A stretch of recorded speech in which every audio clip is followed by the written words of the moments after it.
Sarasota, Tampa, St. Pete. And now on 97.1 WSUN HD2, Holiday, Tampa, St. Pete. Now back to the Ian Beckles Show, brought to you by the Original Protein Water. Welcome back. Ian Beckles Show, Dignitary Radio, hanging out Oak and Stone. I already dabbled in some wings, and I had a little meatloaf. This young man, I was watching him eat the wings, and he was absolutely demolishing them, just like I was. And I think I know a little bit something about wings, and they are fantastic, by the way. Oak and Stone here in Bradenton. Now, we talked a little food, we talked a little sports. I want to thank Tracy Freeman for rolling in here for Edible Sarasota. Ty J. Armstrong's going to be coming out a little later. We'll talk about draft and combine and all kind of stuff like that. But I want to also talk about a little finance. And this young man here, Travis Jennings, calls himself and I don't think I've ever heard this title before, a finance concierge. Yes, Good morning, sir. How you doing? How man? are you doing? Oh, I'm good. I just got a big order coming in. Ready to eat. Oh, you know what? I brought some of your egg cartons over there for you. That's the Eggman, too. The Eggman. Man, there's nothing like them. They really are fresher, dude. They and are. I've been watching these shows about, weed and what. We've got to start eating from our farms more. Did you check out the color? Yes, absolutely. The yellow is just not. It's not the same. There's nothing like it. It's not the same. And like I said, it's all the crap in our body gets us all jacked up and look at yourself. Hey, man. How long did that hair take in the morning? I'm giving everybody love for their hair today. How long did that hair take in the morning? You didn't just fall into that hair. Get out of here. 2 minutes, 3 minutes? No, seriously, that quickly? Yeah, it's habit. All right. And you picked out your outfit yourself? Well, yeah. My wife had to help me out. I'm not very good at that part. Okay. I was trying to put my dignitary shirt on under the coat. You should have put the dignitary shirt underneath, She said it my didn't friend. match. I had to keep up with your standards. Well, the standards aren't that dang high. Shorts and T-shirt and hat. It ain't that high. You know that anyways. So taxes just went by, okay? Taxes give me hives. And finance in general gives me hives. I'm going to be honest with you, okay? I went to that seminar the other day that we had over there at Capitol Grill. And very brilliant people up there speaking. Can I be honest with you? Please. I don't know one thing them damn guys was talking about. Well, okay, what was the guy talking about now with when you have a company, you're supposed to do what? Explain what he's trying to get across, please. In yeoman's terms. Yeah. Can you do it real quick? Yeah, absolutely. So to give a little context to what it was, we provide very high-end tax solutions. Some of them do include setting up entities, companies, to just to help with taxes. And so what he was saying was, if you go back to the history of Allstate, it started out as a tax shelter for a business owner. Okay. And that to me is insane. That a business tax shelter? Well, I mean, I'm using terms that everybody has heard of, but ultimately Sears and Roebuck, way back in the day, they set up a insurance company to basically put money into for the purpose of adding additional protection, but mainly they saved a boatload of money in taxes. So you're literally buying an insurance company? Well, you're creating it. Yeah, you're creating it. And then that entity ended up turning into Allstate. So think about that. It'd be like me saying, hey, Ian, I could save you $600,000 on your tax bill by setting up this company for your business, and then that turns into Allstate. Yeah, I mean, once again, you guys, that's why we have to give you guys, we got to hire you guys. You guys know what the hell you're talking about over there. Now, is this something like, we had Rachel Maddow just came out. She was like, well, I have Donald Trump's, tax, and from 2005, and it was very plain, and I thought he was getting over, and I'm not sure he didn't just let that go because that wasn't the only sane one in the bunch. But when Donald Trump, says, well, if you're smart, you don't pay taxes, is this kind of linked into some of the things you're trying to explain right now? Well, ultimately, yeah. I mean, we make money. Mm-hmm. We pay our bills. If we are business owners, we pay our expenses, our insurance, all that stuff, and the money that's left over gets taxed. Sure. And so if you look at a company like Amazon, they take almost all of their profits and they dump it into research and development, technology, new business ideas, so that they don't pay the taxes on it. Now, Amazon hasn't paid taxes, I don't believe, ever, because all the profits have always been reinvested. And their entity, the size gets massive in the structure and the capital. But what's the point of having the cash in your pocket if you know the direction of where you're going is better days? Wow. Well, once again, I like somebody, a ham and egger like myself, who has entities, okay? I'm not saying they're making oodles of money, but I do have entities. When you talk about the insurance company and stuff, does it pertain to somebody like myself or just people that own big companies? No, it pertains to everybody, whether you own a company or not, but the business owners have more opportunities to do things with their dollars to drop taxes. Absolutely. And Wow. and the hardest part, I would say, is how do you know if your accountant's really proactive, if they're really looking for ways to drop you tax bill, or if they're just collecting that check, filing a tax return, and telling you where to pay. And that's, to me, that's what sets you apart than a lot of other people that I've sat down with before. When you talk to a CPA, they're doing a job. I'm not totally sure that, they're in it for us. You see what I'm saying? And when you talk about a CPA, because my wife deals with all this stuff, how do you know if you have a good CPA or not? Is that even a measurable thing? That's a tough question, right? It really is a tough one. That's absolutely one of the 3 pillars of what I'm trying to accomplish with my own personal goals. But I guess if I was to say outside of our organization, you'd have to really ask yourself this question. When's the last time that they brought you an idea that saved you thousands of dollars in taxes? And if it hasn't happened, why wouldn't you interview a couple more CPAs to see if maybe they have an idea because they want to win your business? So you're saying what you're trying to do is in lieu of what a CPA would do? I mean, you're gonna be hired instead of a CPA. Well, I would say that there's definitely a function for the CPA, right? We still need someone to put last year's results into the tax return and file that, unless Trump's postcard idea goes through, which is insane in my opinion. Yeah. Great if it happens. Doubt it can possibly happen. But ultimately, CPAs are great. I think they need a little bit of help sometimes to have all of the latest and greatest ideas, because if they're busy doing tax returns, how are they supposed to travel the country and find every solution in the tax code that somebody's thought of? And that's kind of what we bring to the CPAs.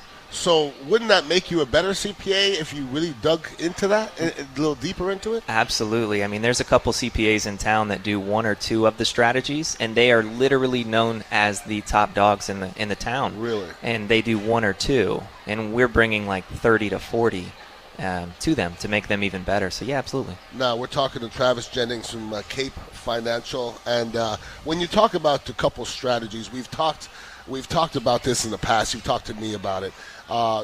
Pop off through a couple of these different strategies off the top of your head, if you may, that can save some, like the average ham and egger like myself, some money on their taxes. Maybe a little bit late, but maybe for next year. Well, maybe let's do the fun ones, right? Because the business owners have probably all filed their extensions just on Friday, and Correct. So that buys them a little bit more time. So a strategy you may want to talk with your current CPA or accountant about is my kids, right? So I have 3 beautiful kids. They're sitting behind me. I can actually hire them for at home, my home office, seasonal employment. So then I can say, well, I'm going to pay them, and everything that I pay them, those dollars will be on their tax return and not mine. Okay. And I do pretty well, so I pay a lot of taxes. So what if I paid my kids $6,000 a year, which is the 0% tax bracket? So what's your youngest That's kid? How old is great. your youngest kid? 7 years old. So your 7-year-old kid has a tax return. Well, he works really hard during the summer around the house. He's over here waving. Yeah, he looks like he's working hard. What's he That's doing? great. The lawn? What's he doing? Hey, come on, man. He's This picking up is- the chickens and getting the eggs out of there? Hey, and those eggs make it into your belly, and as a result, we have a great relationship. Yeah, no doubt. So it really doesn't matter what he's doing physically, but you could legally. Legally, you can Employ hire your blood once they hit 7 years old, and so if I pay them $6,000 a piece, that's Ian, you've been doing it all wrong. I know. I got kids in college now. I'm thinking all that money I could have saved way you were back like, in the I day. should have had more kids. Yeah, I should have been a slave driver and get That's my why kids he's got out there. That's why he has 4 kids. Is that what it is? Yeah, I think it's what it is. Yeah. They're daddy's little deductions. Well, everybody should be checked because I have 3 kids. To have that 4th one, that's a lot. 3's tough. 4, yeah. God bless y'all. one of them's his buddies. Yeah, I got 3. Oh, you got 3. Yeah. I was about to say anybody that has that 4th one, I don't know. Oh, sorry. You know what I'm saying? Yeah. Don't. He's thinking that. Sorry about that. I came in here with 3. It's all good. Okay, so that's one of them. I know you gave me a couple others. Well, I think that's a good one. Just to recap, right? So if we paid him $6,300 a piece for 3 kids, and that's almost $19,000. So if we save 40% in taxes, I mean that little idea that we're breezing over is like $8,000, right? That's crazy. Yeah, and so the question is, how does your accountant find that? Literally, how does he do that if he works however many days a week or hours? Why in a don't day? they know that? Well, I think they do, and I think a lot of them care. But we all have to take sacrifices with our time. So if I'm spending all of my time with my clients, where do I find the extra time? Do I really take that away from my family? So I'm not even blaming them. I just think that sometimes you got to know to bring a specialist in to help with some new ideas. So you're saying that maybe the CPAs are skimming through it. No. I don't want you dogging them out. You know what I'm saying? But you're doing something a little bit different. You know what I mean? You love CPAs. We all love CPAs. They're great, man. I think it's time for updating, and that's probably the reality of it, right? Technology. Sure. How on earth am I supposed to have been blessed to travel the country and learn this stuff? I don't think any of it's creative and new from me. Somebody smarter than me told me it. Sure. Now I'm sharing it with CPAs because I think that the business owners in our area need that, and I think everyone needs it. Sure. Where did you learn it? Literally, San Diego. There's a group out of San Diego that's pretty incredible. Dominic Molina heads them up. There's another group out of Los Angeles. There's a group in Fort Worth, Texas. I've been all over the country, man. My team, we spend our time going out finding high-level stuff because that high-level stuff pays well. So then I don't have to grind 40 hours a week if I'm off learning something that can provide massive value. So you're saying your team, if somebody wants to get involved with your team, they contact you guys, and what do? You look over their portfolio and go from there? How does it all start? Yeah, so the whole finance concierge concept, right? So if someone went, we're out of town and we want to find a great place to eat like this, we're at the hotel, the concierge will say, man, just right up the street, you got to go here and try out their meatloaf. It's fantastic. Mm-hmm. They're not actually preparing the food right there. They're simply sharing with you the best of what's available. Mm-hmm. And so that's the concept that we take. We've traveled the country. We have all of the solutions. So just come tell us what your obstacles are. Whether you feel like you pay too many taxes, or you feel like your advisor might be taking advantage of you, or you're worried about the next crash. One of my favorite fun investment tips is, the market's fallen once every 5 years for 100 years. Yeesh. When was the last crash, Ian?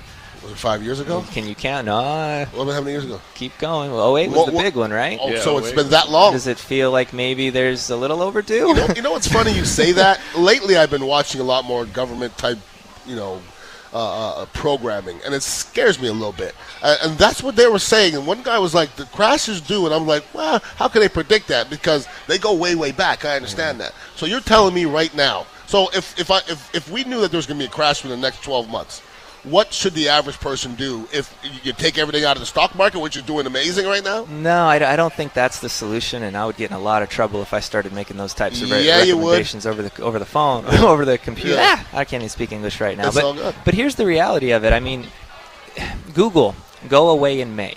Stock market, and just read just the subsections of what pops up on the homepage of Google.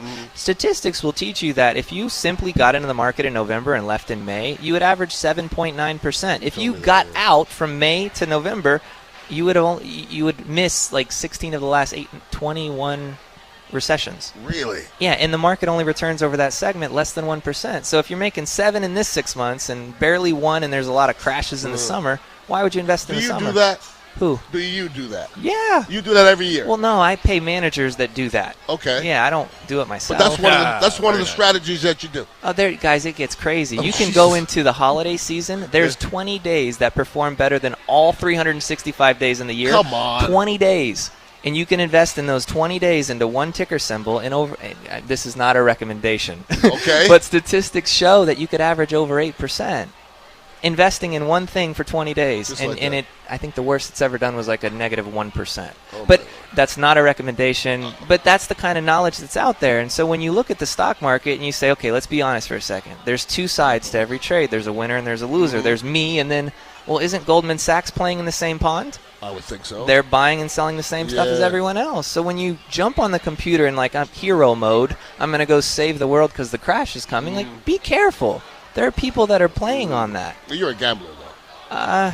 I gamble in things that I understand, right? That's what I'm saying, though. I mean, it's a gamble, but not really. If you look back, and this is what the history says, and it's like playing cards. It's like playing cards as well. You know what I mean? Well, think about the people that play cards, and they're like, they know what they're doing. They know exactly what they're doing. And then you got the cowboys like me that'll sit down and had a couple drinks, and we're throwing down But it's cards. all possibilities, and it's all stuff in your head and probabilities, and I mean it's all the same. It's all the same. It's all about knowledge. Now, without getting too political, which I'm not scared to do, Donald Trump, whether he can tell the truth or not, which is not, what's happening with our economy at this moment?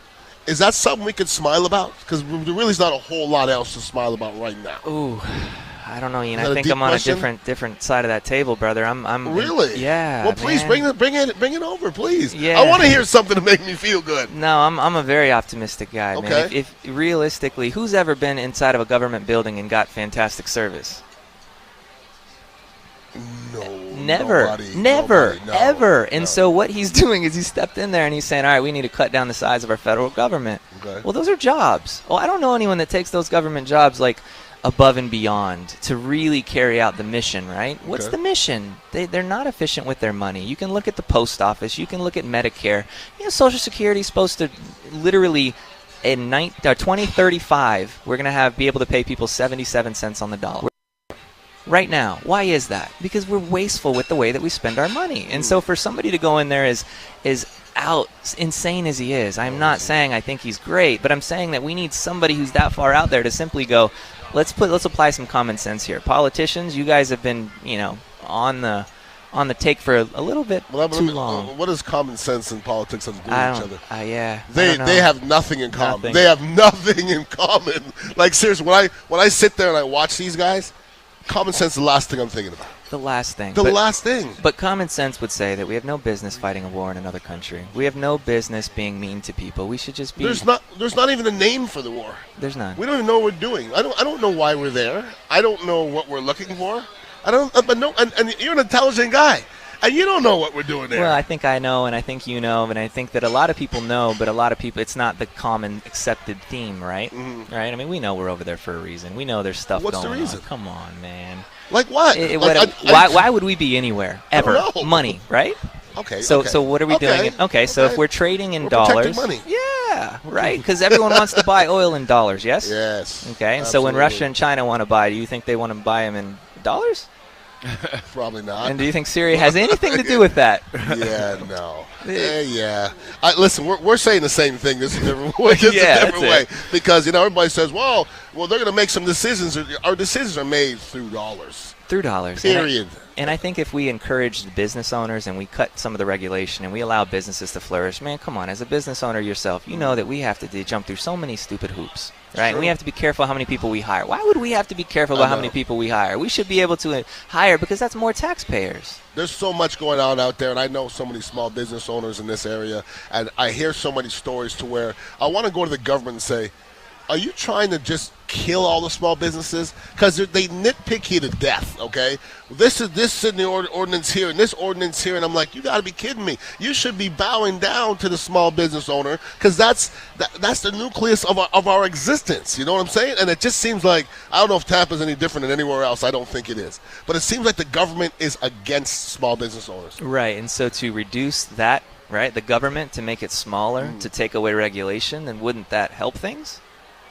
I guess. I just, they don't speak my language, though. That's By the thing. definition, though, the crazy stuff Trump's talking with dropping the tax rates down to 15 or 20 or whatever he can get away with, for every one new regulation, removing two, like, those are all things designed to make that exactly what you just said better. And I think that you would agree with the way that that's done. Give me less taxes, less regulation, Okay. and let me provide commerce for society. You want me to bring everything back immediately? Please. Get rid of state taxes, get rid of income taxes, get rid of, am I on the right path? I love it, Get man. rid of property taxes, and everybody will catch up. You know taxes are voluntary, right? What does that mean, they're voluntary? Capital gains taxes are voluntary. You could not pay them if you don't want to. See, now don't do that. There's a because I trade-off. won't pay them. No, that's not a recommendation. Yeah. There's a trade-off, though. That's part of the knowledge set that you need to learn. Well, I'm going to say this to you, Travis. You're a good-looking young man with great hair. You could not pay your taxes. When I don't pay my taxes, they coming for me the next day. No, I pay a lot of taxes. Yeah, you are. Yeah, you are. Yeah, you are. And Donald Trump allegedly is paying them too. But I think that 2005 was the only time he actually paid them. Now, if somebody wants to get in touch with you and absorb all this knowledge, how do they get in touch with you? FinanceCape.com or FinanceCape social media. Just jump on Facebook, whichever. We do those very high-end advanced tax planning things. We're going to do those. Start doing them every single month. Beautiful. So we'll have dignitary members only. I love it. Get them in there and business owners and just get on. I post financial hacks just about every day. I love it. FinanceCape.com and That's what it's all about. All of you out there are dignitaries because you were listening, and that makes you intelligent because you're listening to intelligent radio. That's a beautiful thing. Thank you, sir. Hey, appreciate it's it, brother. Good to see you, man. Good to enjoy your food with your lovely family. Plus one over there, no doubt. Anyways, we're going to come back. My boy Ty J. Armstrong, I think he's patrolling the beer somewhere on the other side. Hopefully they have a little bit left. But we're going to get Ty J. Armstrong on, and we're just going to kind of shoot the shiznizzy for a little bit and have some fun. That's what we do. Ian Beckles here, Ian Beckles Show, Dignitary Radio.